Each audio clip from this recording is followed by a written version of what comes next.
Ato, anyways. Mike.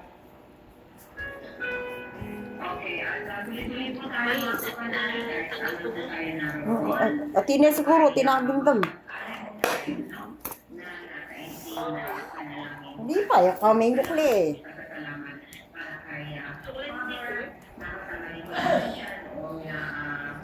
Bumisita po ang ating mahal na salupa.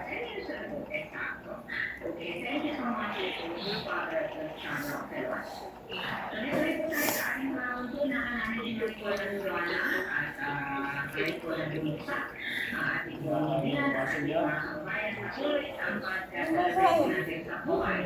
Tuloy ang ating mga kasama sa buhay ng mga nilalagay ng Diyos ng patuloy sa kanyang mission. Kung meron siyang pinili na kagaya ni Father Luciano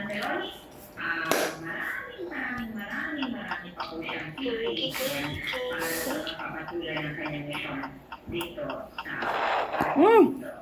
sa lahat po mula sa aking kinaroroonan at syempre kasama natin sa ating studio, ano po, ating pong mga kasama, ayan, si Kuya Romar at si Kuya Jerry, of course, mula sa kanyang kinaroroonan sa Katipunan, isang po natin si Father ng Alfonso Esche. Oh.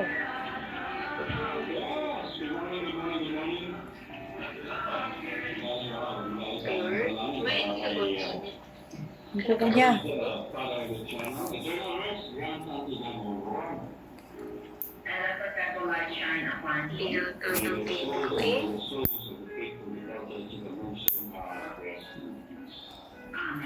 Kabila.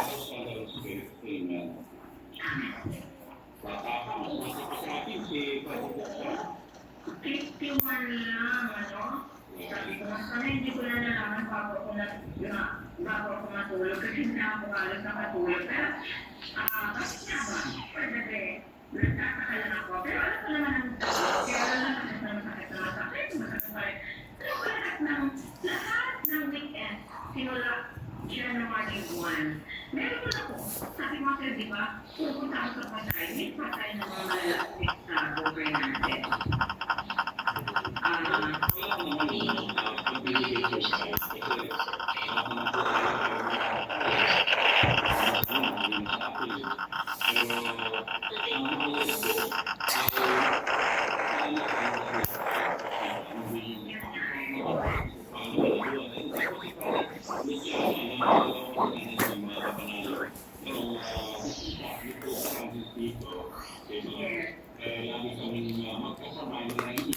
Wala ka palang panyo. Secret weapons.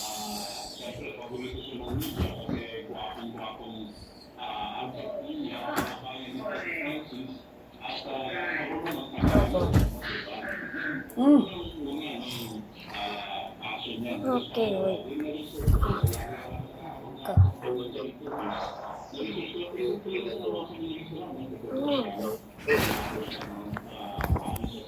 Lagay ko na.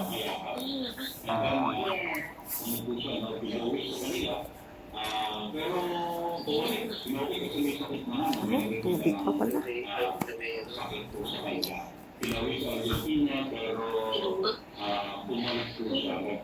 nabuti niyang bumalik, no?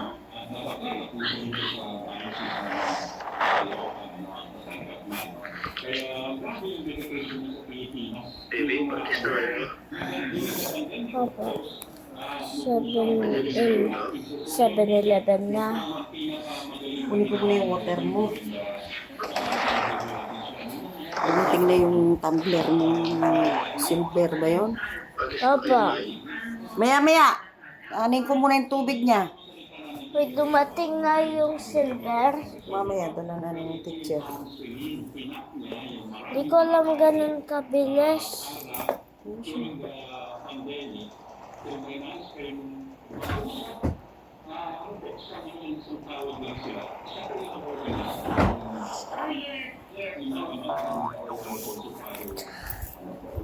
So, nag-criticate po tayo, no? I'm very proud that naging po siya, naging sa huling hininga bilang pastor ng simbahan ng Diyos. So, very good. Alam mo yung ano, yung isa nga sa mga pagkakamalan natin, special coverage, di ba, na pumunta si Pope Francis, ayan, yan, picture talaga, hinanap ko siya. Alam mo kasi ito yung nakakatikan na sinabi na alam mo pala, Father, alam mo, sa dati, si Pope Francis, kasi nga, sila ay parehong anak sa Argentina. Argentina, diba? So, nung hindi pa ayan, ano po, meron, sa kanya lang uumpisa. Ano tama ba?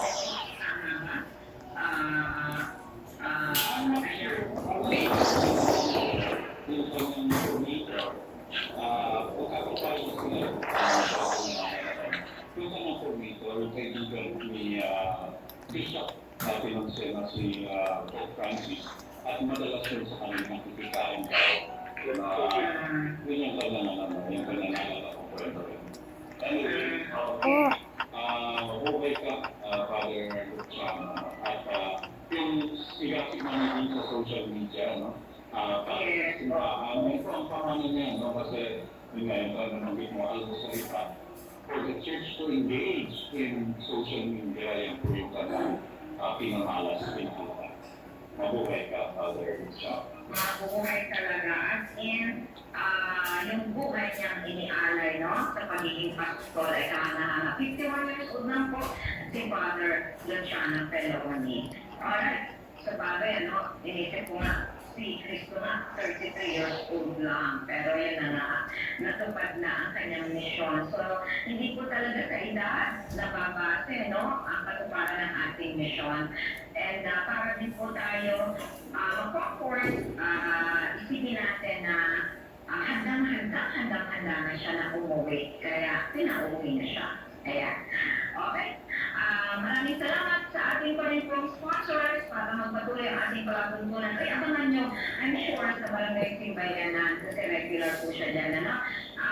Antabayanan po niyo mamaya si Miss G. Okay? Para ang balay samahan po ng tamang pagkain, tulog at exercise. Epektibo po ang palayatras, pababa ng blood sugar, blood pressure, at syempre pampalakas ng inyong system. 3-in-1, tatlong benepisyo sa ating kalusugan. Wala po yan sa National Quality Corporation. This is my favorite ship, but I have to destroy. Let's go destroy this ship every way. February 3, 2025, halaw sa mga malalaking dyaryo dito sa Pilipinas. Mula sa The Times, Trump unveils tariffs on free trade partners. Sa Malabong din, ang headline naman po, Filipinos doing well in U.S. amid deportations. Ayun po. At sa Daily Tribune, Chinese spy, possible sleeper cell members. At ay sumantala sa Mayo Sandra, nakakaya naman po, Tricom summons influencers. Ano, Co-Chair warns disinformation has national security impact. Ako, tama yan. Ako may napanood kasi ito sa mga alam mo, audio technicians ko. Grabe, yung mga pakawala ng mga Duterte. Meron pala talaga, Father, no? Kung pakikinggan mo siya, akala mo totoo sa mga sinasabi. Anyway, mula naman sa Philippine Daily Inquirer,